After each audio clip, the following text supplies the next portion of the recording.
La prochaine conférence va être donnée par Befi, qui est déjà là. Et il travaille dans le chiffrement, la cryptographie.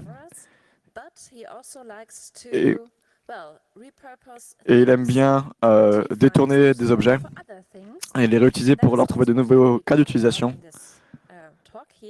Et il va nous parler de ça aujourd'hui avec cette conférence qui s'appelle Wi-Fi Broadcast. Et en fait, il va nous expliquer comment convertir des modules Wi-Fi que vous utilisez tous les jours pour faire autre chose que du Wi-Fi en fait. On va détourner du Wi-Fi pour faire un peu autre chose, de nouvelles choses. Merci beaucoup.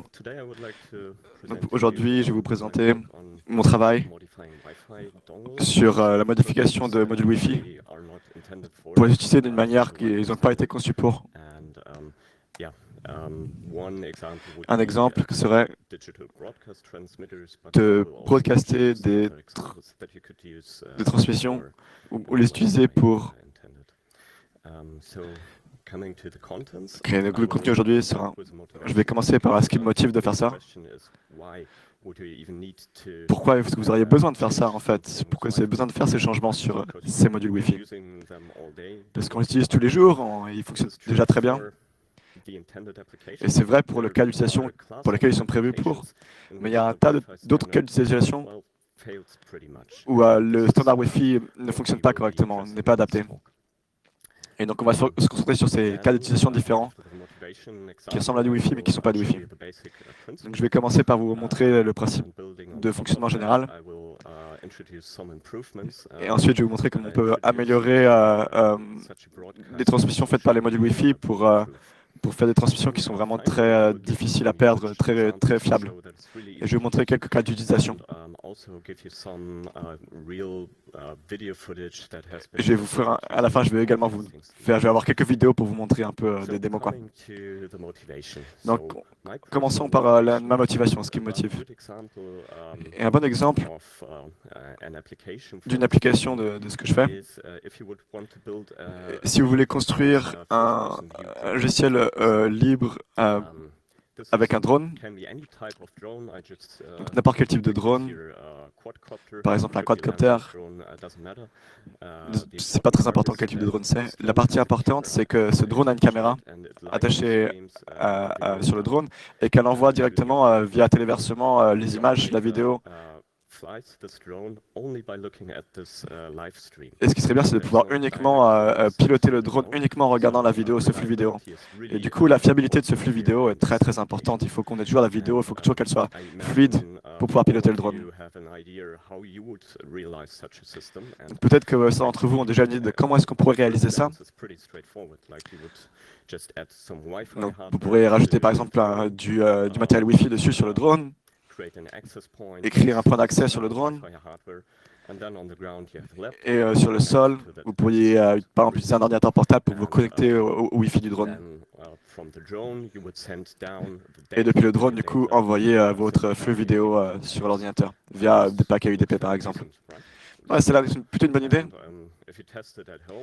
Et si vous testez ça à la maison,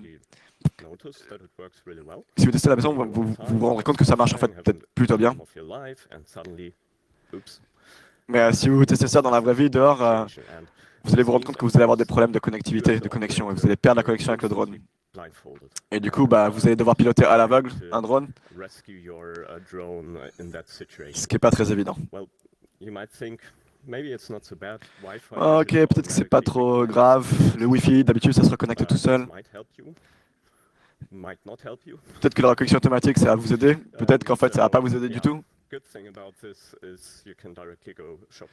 L'avantage de ça, c'est qu'en fait, c'est très facile à mettre en place. Vous pouvez juste acheter du matériel et tester. Mais bon, peut-être qu'au final, votre drone il va s'écraser.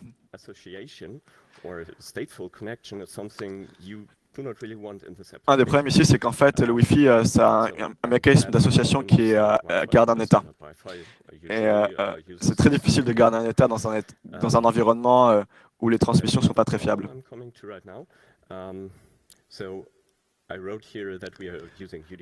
Un autre problème, c'est que donc, ici, comme je l'ai dit, on utilise des paquets UDP.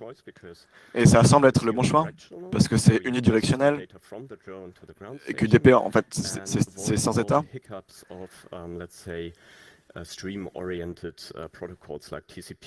Et du coup, c'est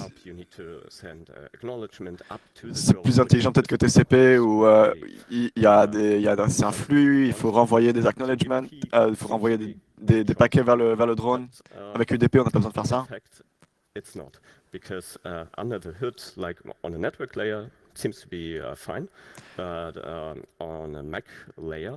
Et donc, UDP, ça a l'air bien d'un point de vue de la couche réseau, mais en fait, sur la couche inférieure, la couche MAC, avec le Wi-Fi, eh ben, en fait, il y a toujours une connexion, il y a toujours du trafic bidirectionnel, même si vous utilisez de l'UDP.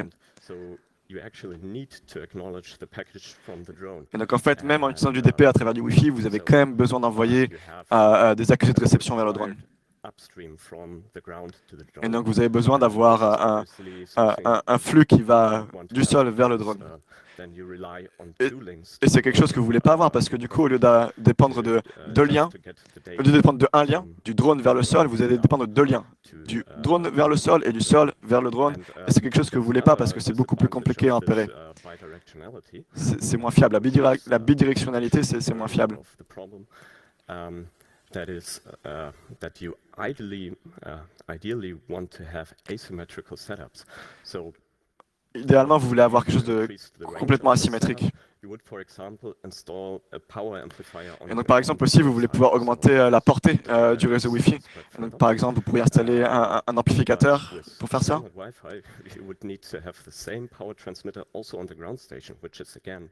Mais du coup, avec le Wi-Fi, vous auriez besoin d'avoir, si c'est bidirectionnel, vous auriez besoin d'avoir un amplificateur à la fois sur le drone et à la fois sur le sol.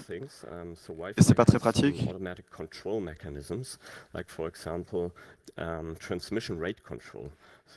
Il y a aussi un tas de mécanismes dynamiques, par exemple de contrôle de la transmission avec Wi-Fi.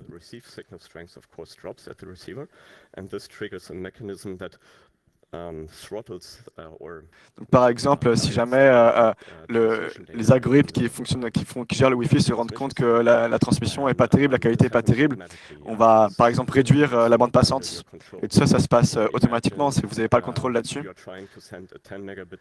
Et donc imaginez que vous êtes en train d'envoyer un flux vidéo qui fait 10 mégabits par seconde, et d'un coup, votre bande passante Wi-Fi passe de 10 à 5, bah, vous perdez votre flux vidéo.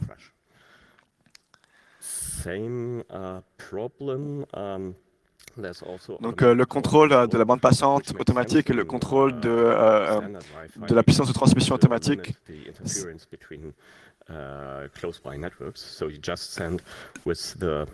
Let's say minimum required amount of energy, but since you rely so much here in this application on this link fully working at any time, you do not really want. C'est quelque chose que vous ne voulez peut-être pas faire parce que vous voulez toujours en fait utiliser la puissance maximale de transmission, quel que soit l'environnement qui vous entoure, les autres réseaux qui vous entourent. Donc, si dans le standard Wi-Fi, vous avez un système de CRC pour vérifier que la qualité du signal est correcte, et c'est un problème en fait, parce que imaginons que vous volez de plus en plus loin de votre station au sol, et au bout d'un moment, les bénéfices de ces sommes de contrôle CRC vont plus être utiles. Vous allez avoir de la corruption. Et sans prévenir, et d'un coup, tout va s'arrêter. Vous n'allez pas avoir de dégradation. Ça ne va pas doucement se dégrader, ça va se dégrader d'un coup et vous allez tout perdre d'un coup. Alors qu'en fait, ce qui serait sympa, c'est d'avoir, peut-être on perd quelques images, quelques frames, mais on peut encore piloter le drone au lieu d'avoir d'un coup perdre tout, quoi. Et donc, tous ces points que je viens d'expliquer, c'est ce qui me motive en fait à revisiter le Wi-Fi et voir ce qu'on pourrait changer pour faire en sorte que ce soit plus fiable.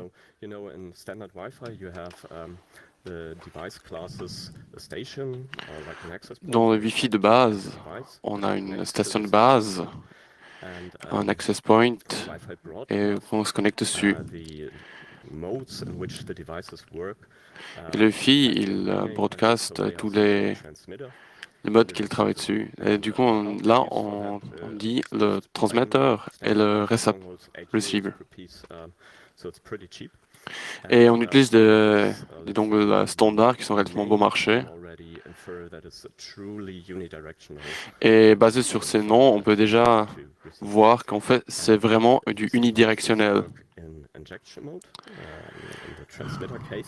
Le transmitter, il travaille dans le mode d'injection et il envoie des paquets qui peuvent être faits comme on veut. Et le récepteur, il travaille dans le mode de moniteur. Il va juste lire tous les paquets qui se passent partout. Et du coup, on va juste recevoir les paquets du transmetteur et ça fait déjà un lien très très primitif, mais étonnamment bon. Et qui n'a pas tous les problèmes du Wi-Fi standard, comme le bidirectionnalité. En théorie, c'est très très simple à faire. Et il y a un API qui permet d'accéder directement avec quelques lignes seulement. Et c'est good to go très très facilement. En réalité, il y en a des problèmes avec le côté d'injection, qui fait que c'est beaucoup plus compliqué. Parce qu'on sort du domaine du Wi-Fi standard et on sort du domaine du normal. Et on n'a plus de garantie comment le hardware il réacte par rapport à ça.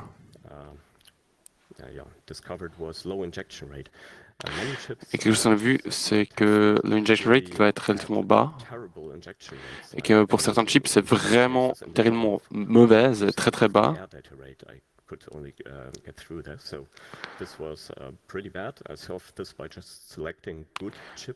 Et la seule manière de résoudre ça, c'est de prendre des bons chips, des bons capteurs, des bons puces. Et beaucoup des firmware, des pilotes, ils ignorent en fait des paramètres très très cruciaux, comme par exemple la puissance DX.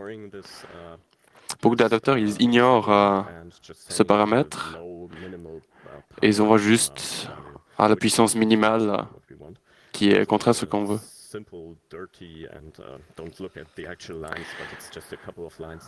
Et quelques lignes ajoutées dans le kernel patch, s'il vous plaît, ne regardez pas trop en détail, mais c'est très très dégueulasse, mais ça fait le boulot. Le deuxième, c'est de demander la bande passante pour mettre... En fait, beaucoup des drivers, ils sont à une bande passante trop basse.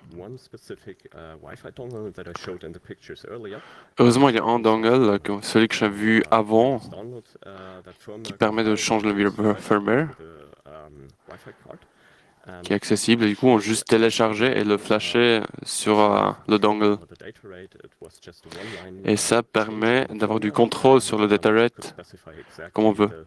Comme ça, on peut contrôler la bande passante pour garantir qu'on a pas assez pour les flux de vidéo.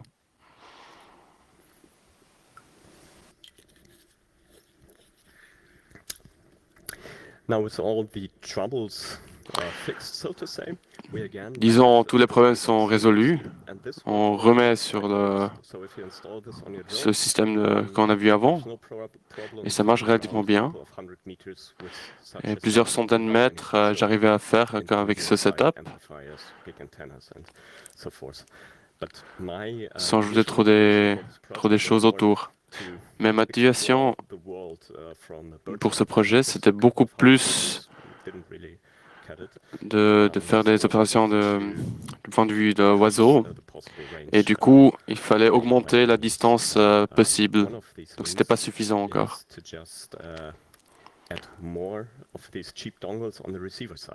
Une possibilité, c'est d'avoir plusieurs récepteurs qui permettent de faire de la diversité en software. Ça a l'air d'être pas très utile. Il y a juste 3 capteurs de plus qui vont recevoir exactement la même chose. Donc on va avoir 3 copies de même chose. Mais en réalité, c'est pas le cas. En fait, ça aide énormément. Et la réalité, c'est qu'on a du multipath interference, donc des paths multiples qui s'interfèrent, et ça peut du coup aider beaucoup. You will never encounter such a transmission here on Earth, maybe in space, but here on Earth you have En fait, par Terre, on n'a jamais un chemin direct pour le signal. Il y a toujours des réflexions qui interfèrent l'endroit du récepteur, qui peuvent être des informations constructives ou destructives. Et du coup, par la chance unique, soit on a quelque chose de constructif ou destructif. Et en mettant plusieurs récepteurs, on peut changer un peu l'angle de ce triangle en bas. Et ça peut augmenter la probabilité pour avoir au moins un récepteur qui a une bonne interférence. Et ça, du coup, en réalité, aide énormément. Il y a plusieurs méthodes. Il y a par exemple la diversité d'antennes.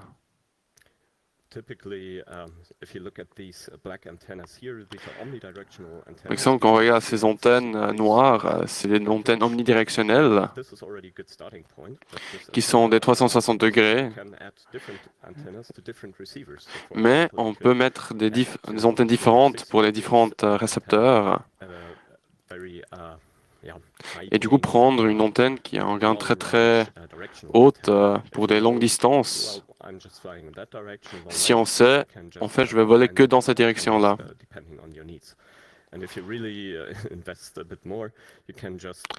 Et si on met un peu plus d'argent, en fait, on peut avoir plusieurs antennes de longue distance en parallèle.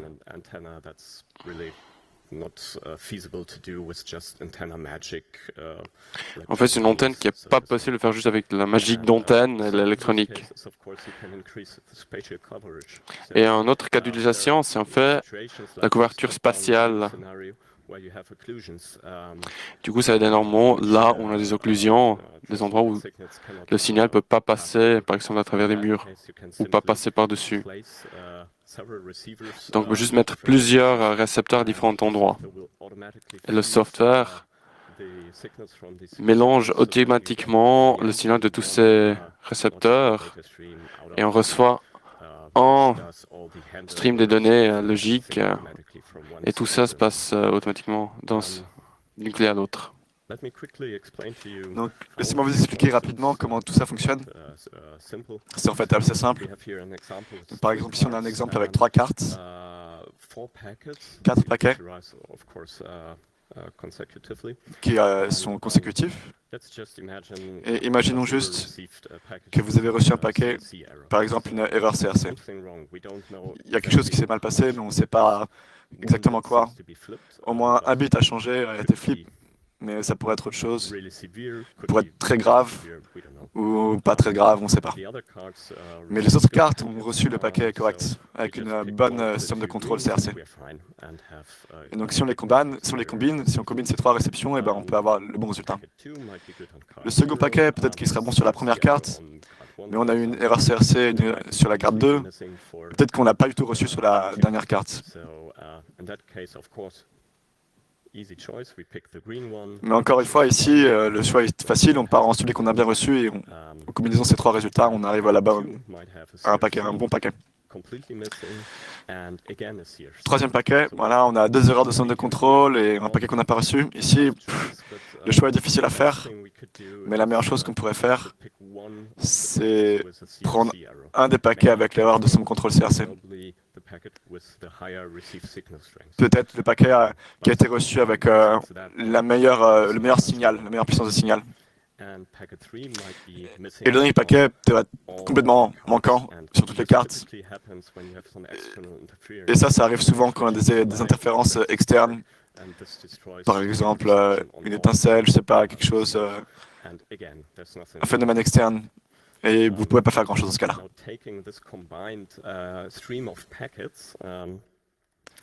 Et donc si on prend ce flux de paquets combiné,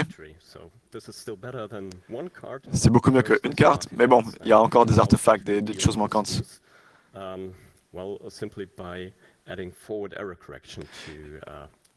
On peut faire quelque chose à propos de tout ça en ajoutant des corrections, des codes de correction d'erreur, forward error correction, code de correction d'erreur en allant vers l'avant.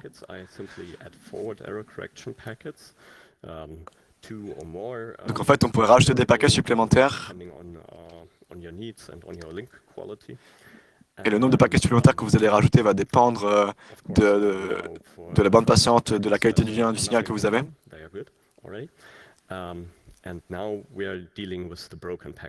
Donc ok, les deux premiers paquets, tout s'est bien passé, on n'a rien à faire.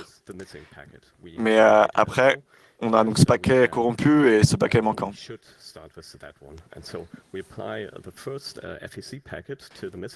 Donc on applique le premier paquet qui contient du code de correction d'erreur.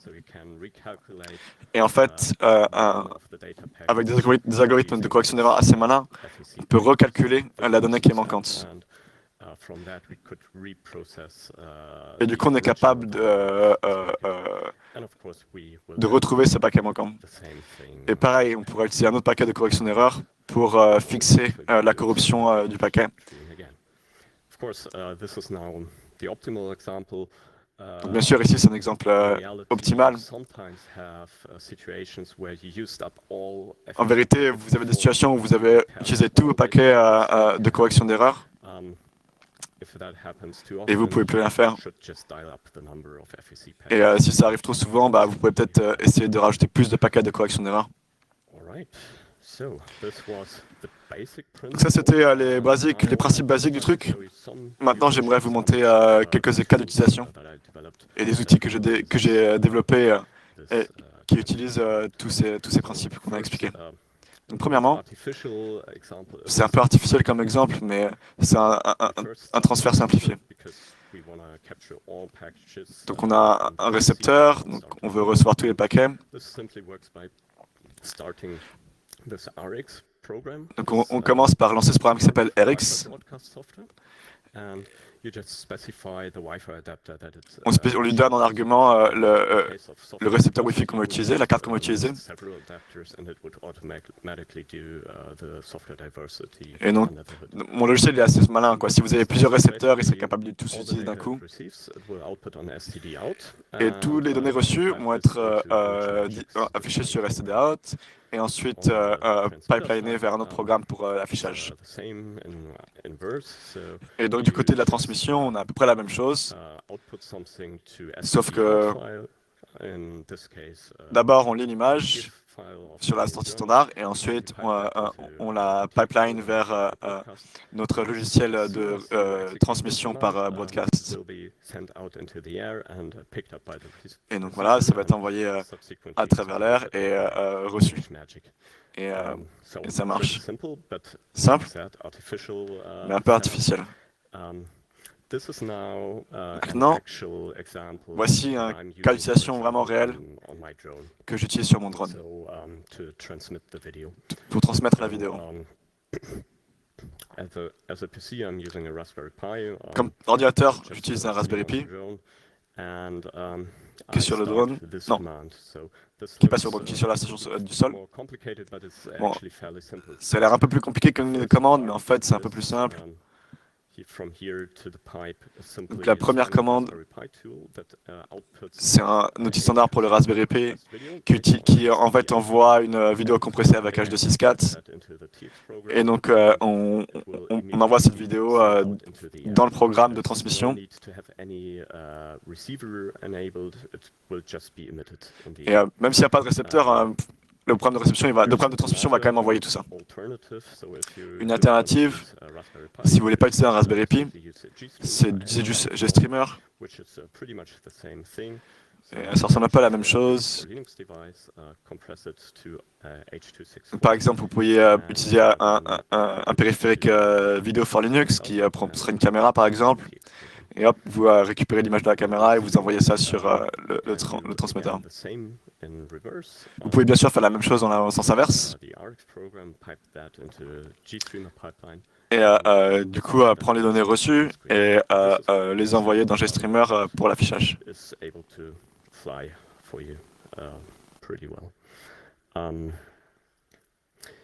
Now, Wi-Fi broadcast is Donc, maintenant, les broadcasts Wi-Fi actually agnostic to the data transport. est en fait So it's just complètement agnostique du type de données que vous transportez. inside of the channel, so to say. And this on its own is not very useful. And, En therefore, soi, c'est pas très developed utile. some, components that C'est pour ça que j'ai provide développé des composants the drone application. qui peuvent rendre l'application avec le drone plus complète. Par exemple, Raspberry Pi image that you can simply burn onto two SD cards. j'ai fait vous pouvez par exemple mettre des images sur votre Raspberry Pi, sur une carte et les envoyer depuis votre Raspberry Pi. So that's quite nice. And on the RX side, you have also support for recording. Et du coup, côté réception, vous pouvez également enregistrer. Donc vous pouvez mettre par exemple une clé USB sur le Raspberry Pi et enregistrer directement ce qui a été reçu sur la carte, sur la clé USB. OSD stands for on-screen display. Vous pouvez également avoir some telemetry information. un petit écran sur Raspberry Pi, j'imagine, et afficher directement des données de télémétrie dessus. And I also ported everything to J'ai aussi réalisé un port pour Android de tout ce que j'ai fait. C'est un peu plus compliqué que prévu, mais pour vous donner un aperçu de ce que vous pouvez faire. Donc voici, là j'ai un Raspberry Pi 0 avec une petite caméra et c'est directement produite, la caméra est directement produite par les gens qui font le Raspberry Pi. Et c'est déjà après quelque chose de pas mal pour un drone. Et voici mon propre setup que j'ai fait à la main pour la réception. Donc j'ai découpé de la mousse. Le truc bleu au milieu, c'est la batterie. Et le truc blanc à droite, c'est le récepteur Wi-Fi.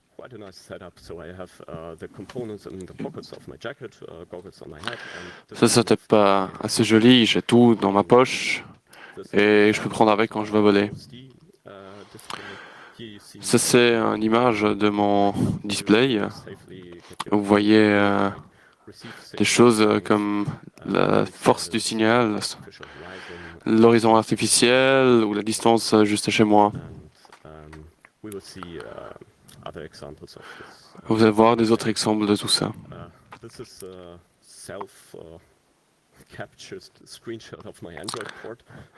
Ça, c'est une capture d'écran de mon screenshot de soi-même, comme je suis pris.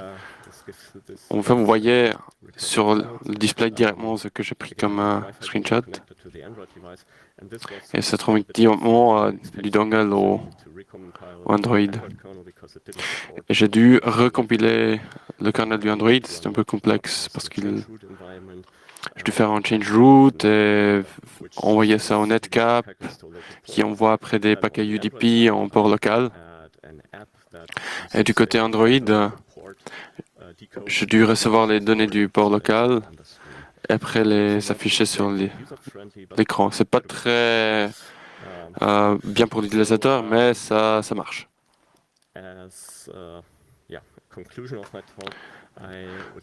En conclusion, j'aimerais bien vous montrer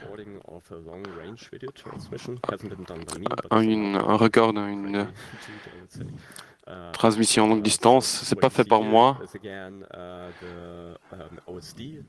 Ce que vous voyez maintenant, c'est aussi le display l'OSD.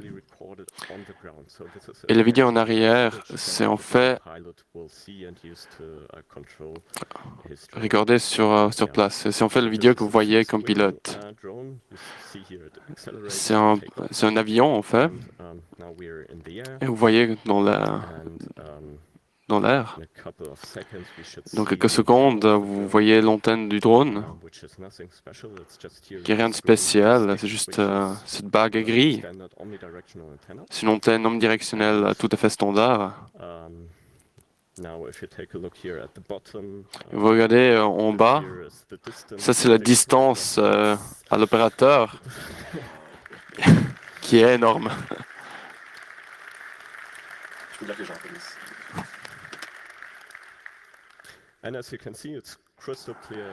Comme vous voyez, la vidéo elle est très nette.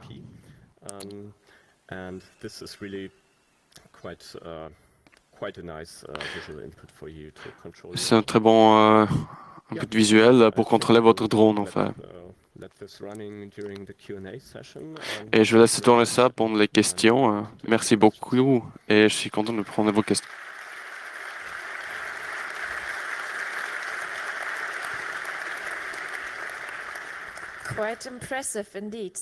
Très impressionnant. Merci beaucoup, Befi. Ok, donc vous pouvez procéder au microphone pour poser vos questions. Ok, on va commencer le microphone numéro 2. Bonjour, merci pour votre talk. Vous avez dit qu'il y aurait une dégradation du signal de manière graceful, mais est-ce que vous pouvez également afficher la qualité de la connexion, par exemple? Combien de paquets de correction d'erreur j'ai utilisé? Oui. Je le fais pas. Quelque chose de similaire. Si vous regardez Ono, le premier chiffre, c'est la quantité de blocs de données qui n'ont pas pu être récupérés par le flip paquet. Je me demande maintenant pourquoi ça n'augmente pas, mais ça donne déjà une assez bonne indication.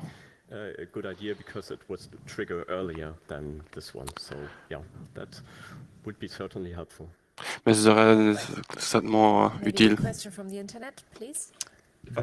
Alors, une question d'Internet. Ok, c'est une question pratique.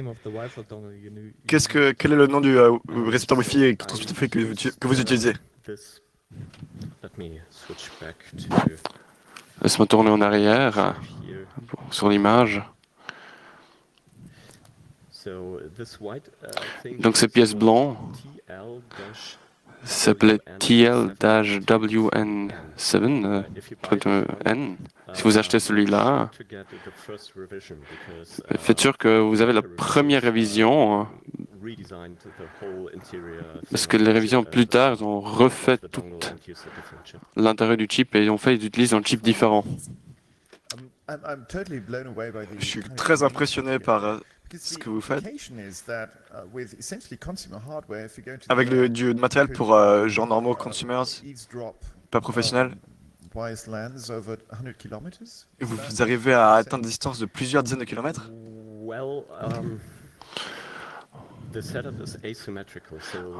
En fait, le setup il est asymétrique. L'antenne standard au début du vidéo, elle n'aurait pas 100 km à distance de soi-même.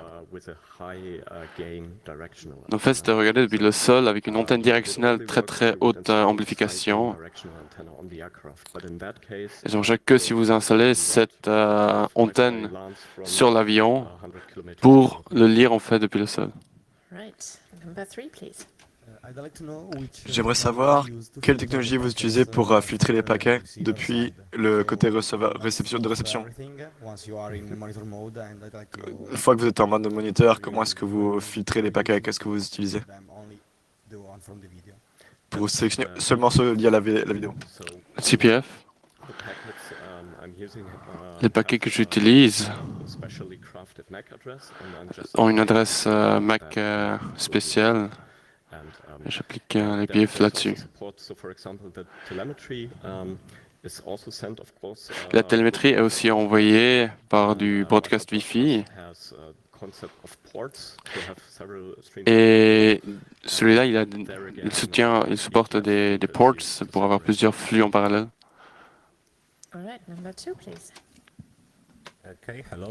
Bonjour. Donc, les plus grosses implications dans type de vol, c'est le délai que vous avez sur la vidéo. Comment est-ce que vous allez... Comment ça se compare comment votre vidéo digitale se compare à des choses, des modes de transmission analogiques? En réalité, le délai est un peu plus grand. J'ai un exemple analogue.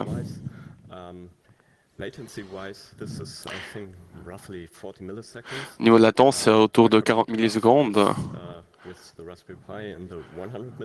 Le Wi-Fi avec du Raspberry Pi, c'est autour de 100 millisecondes. C'est un peu plus lent, Mais c'est pas le Wi-Fi Broadcast qui est à la base, mais c'est la compression de vidéo sur le Raspberry Pi. Il fait du triggering basé par image, et seulement une fois vous avez une image complète, ça commence la traduction. Et on serait mieux de commencer la compression déjà avant. Malheureusement, avec du Raspberry Pi, c'est pas possible. Parce que la compression de vidéo, c'est du closed source. Et jusqu'à maintenant, j'ai pas encore trouvé une meilleure alternative ouverte qui ferait ça meilleur. La seule manière de faire ça, c'est de faire du hardware soi-même, avec du contrôle complet ou un FPGA, mais je décide de ne pas l'utiliser parce que le Wi-Fi Broadcast serait d'être accessible à tout le monde.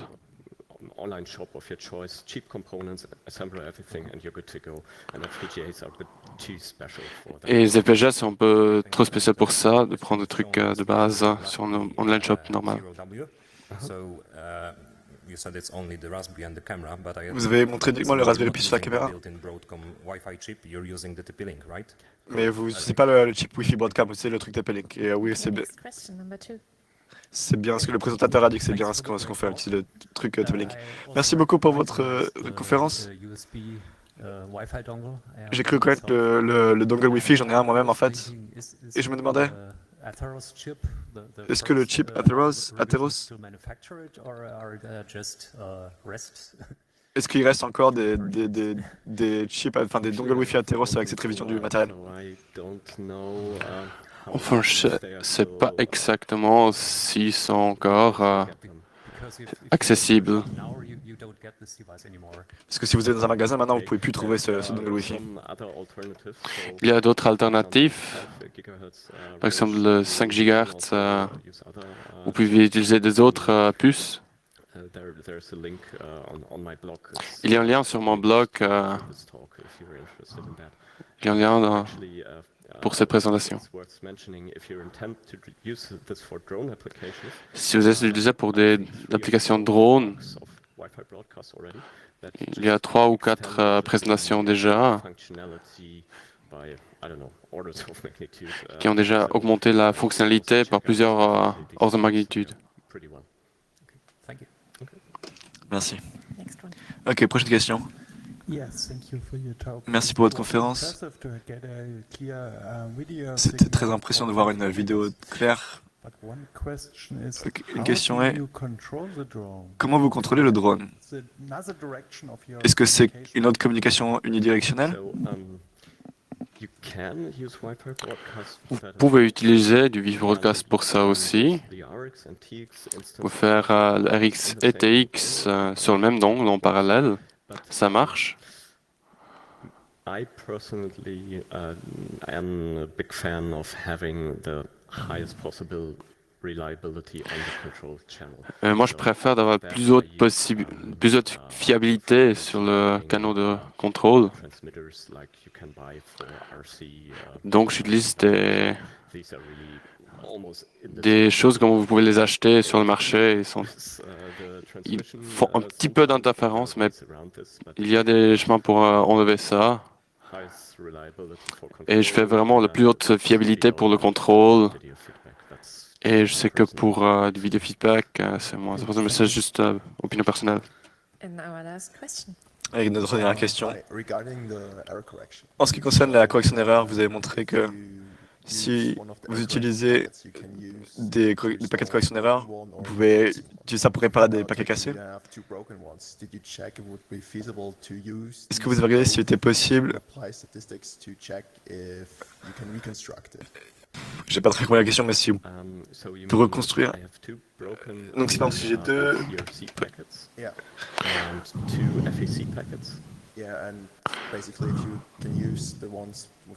Est-ce que vous pouvez par exemple utiliser celui qui est cassé avec le CRC?